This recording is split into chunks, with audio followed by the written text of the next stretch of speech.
us, what does the foundation do? What's the purpose of the foundation? The foundation is dedicated to the development, creation, and scaling of integrated world-class communities for adults with autism. So that's our goal.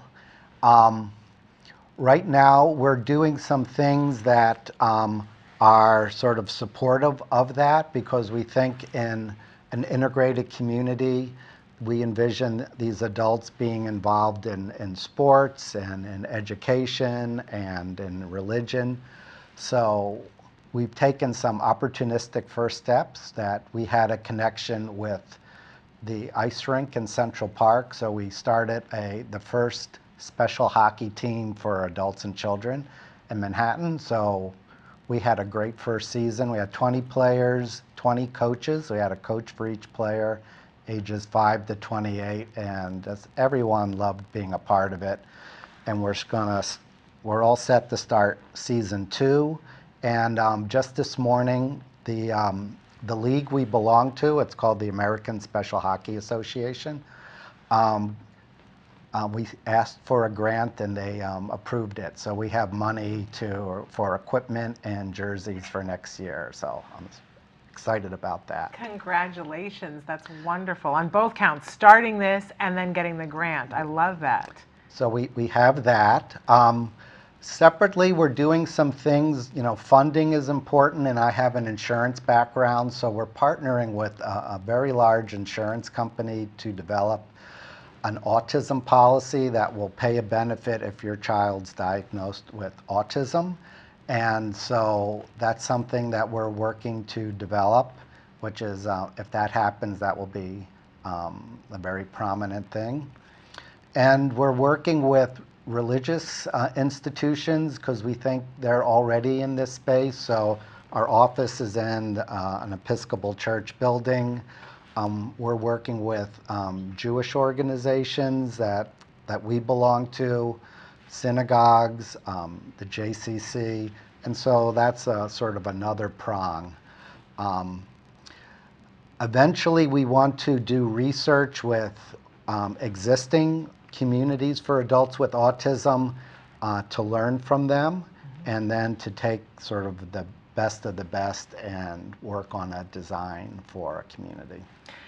Did you get to see the article, the piece that they did on Dateline a couple of weeks ago? There was a lot of discussion about it, where they for 3 years, they followed 2 families with boys that were about to age out of their autism programs, reaching the age of 21. Did you have a chance to see that? I did. I didn't see it from the very beginning, but I saw that, yeah, and they talked about this sort of cliff of services. Yes. And how these parents had to scramble and find new funding and sort of a new path. And I find it fascinating, because we've been talking about that on the show, about that cliff, and how the cliff changes because more and more people like you come to the space with more and more solutions. But what's striking to me as the mom of an 11-year-old is that I have been learning in the last couple of years how far in advance I need to think. That he's 11, but that I need to be thinking about what happens at 15, and that I need to be thinking about what happens at age 18.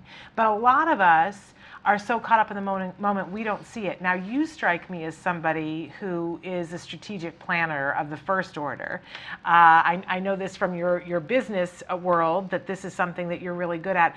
At what point did you look at your son and say, I need to start getting things in place for when he's an adult? How old was he when you started thinking about that and saying, I'm going to get on this? Yeah, I think about the age of your son, around Really? 11 or 12. I think it's a balance for parents. In some ways, you don't want to be so concerned about the future that it sort of paralyzes you in the present. But yeah, these are things that you should, be thinking about, talking to others who have children who are older than you. What are they doing?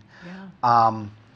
And also, I started the foundation to realize while there's good options, there's really not enough good options. And so, even if I was able to get my son into one of the few good options, there's a need for sort of just a bigger volume and scaling of where all these children who've benefited from services like CARD are now at a much higher functioning level than they would have been in the past, and they should have great communities that sort of, pick up the ball at that point and allow them to live, as independently and as fulfilled a life as, they're destined to do. I totally agree. I'm so glad. I always will say on the show that it takes brighter minds than myself to work on something, and I think you're one of those brighter minds. I think that having you create something like this, I can't wait to see what you come up with next.